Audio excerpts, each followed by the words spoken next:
Hello everyone, welcome to Gita's Power.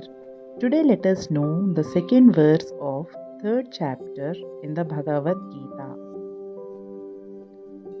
Vyamishrenev vakyena buddhim mohayasiva me tadekam vada nishchitya yena shreyohamapnuyam.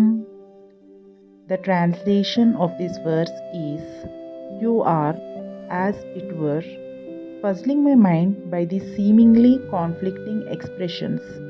Therefore, tell me the one definite discipline by which I may obtain the highest good.